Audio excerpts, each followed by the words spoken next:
Hi, I'm John Salustri, contributing editor to GlobeStreet.com, which is powering SIOR Live. And we're on the SIOR stage right now. And I'm happy to introduce two special guests. To my immediate left is Lawrence Nicholson, and to his immediate left is Andrew Cheney, principals both at Lee & Associates. Gentlemen, welcome. Thank you. And thanks for the time. Andrew, let's start with you. Talk to me a little bit, if you would, about, the years after the recession, depending on when you determine we have come out of the recession.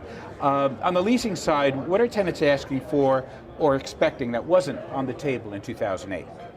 Sure, I would say a couple of the main differences are flexibility in lease terms. So now, before, tenants would say, hey, I know a typical 5-year or 10-year deal is pretty typical to ask for, but now, because of the recession, I'm more unsure of my business. So what I'm going to do is I'm going to try to tie my lease term to major contracts that I have. So you can see you're starting to see more major corporations come out and say, hey, I need a 2-year deal, I need a 4-year deal. I need something that's tied to these key contracts. Really? And so what tenants are really asking for a lot more these days is flexibility. They also want that for technology is changing a lot of the footprint for what tenants need and want.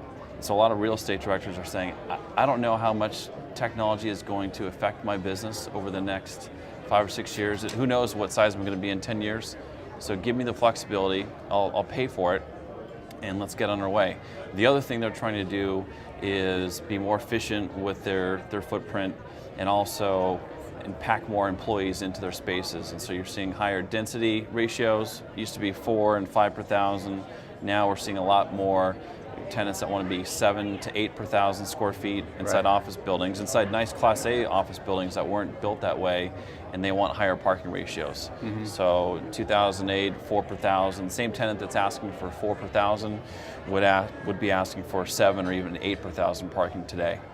When you mentioned the flexibility that they need for future technology, it harkens back to the presentation we saw the other day from Jack Aldrich, the futurist. Yes. Because he was talking about that very thing.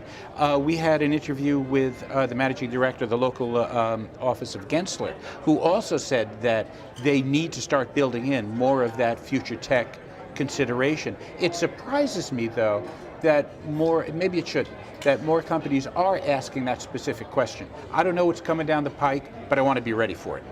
Right. I think a lot more, they're trying to figure it out. There's a whole debate between the open floor plan versus a more office intense floor plate. Typically, you'd have an office tenant would have 50% offices, 50% open space, or a cube farm, maybe 60-40. And now there's, and the woman at Gensler is talking about how that's gone over to one side, much more open, and now it's starting to creep back towards, people, like Jack said, they need their privacy to be more thoughtful. Right. Lawrence, let's talk about your side of the table for a little bit. How have your investment parameters changed, again, since we came out of whatever that was that we were in? The investment parameters have changed a good bit in that originally, right after the recession, cap rates had trended up. Now they are compressing back to where they were pre-2008-7 levels.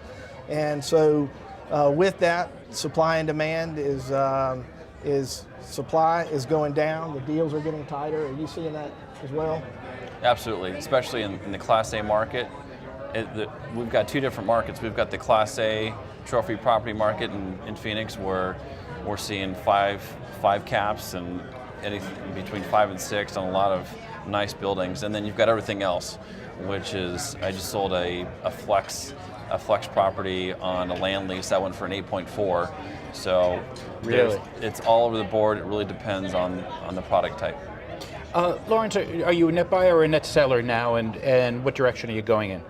We're right now are net sellers. I think cap rates are fair right now, and with the market and the demand, if we've got a good product, and with the demand, we're getting a lot of overseas buyers, and as well a lot of people from the West Coast are real interested in the Southeast.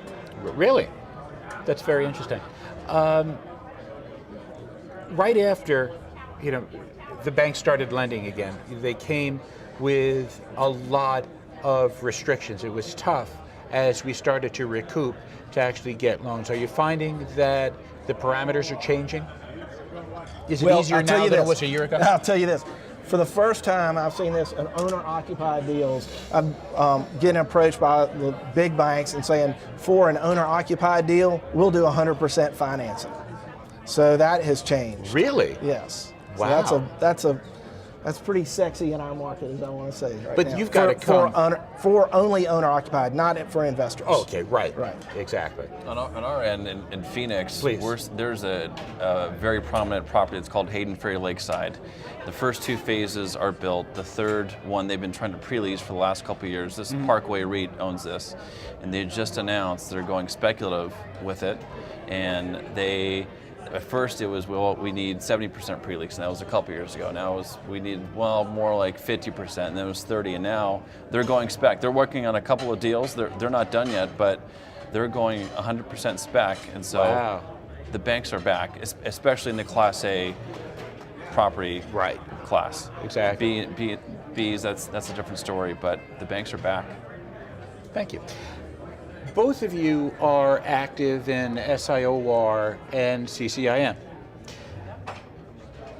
What is the benefit of having dual memberships? I mean, obviously it takes up more of your time, so there must be an obvious, return on your time investment. What do you find membership in both gives you that membership in one would not? I think it's power of proximity, certainly. I'm around. How do you mean? Power proximity means if Lawrence has a great idea, and I'm around him and 600 other guys who have good ideas, there's going to be an exchanging of information that wouldn't happen otherwise. So I want to be in proximity to the other leaders in the commercial real estate world. With CCIM, it's the same. I don't network as much in that network. It's a different makeup. But with both groups, the bottom line is I'm around more of the nation's top brokers, and that's helping me become a better broker. That's helping me serve my clients better.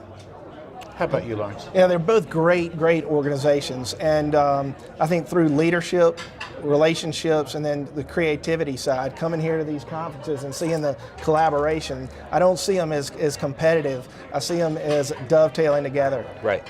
So 2 great organizations, and I highly recommend anyone get involved with them. So there you go. There's your recommendation. Gentlemen, I want to thank you both for joining us, and I want to thank you for your time.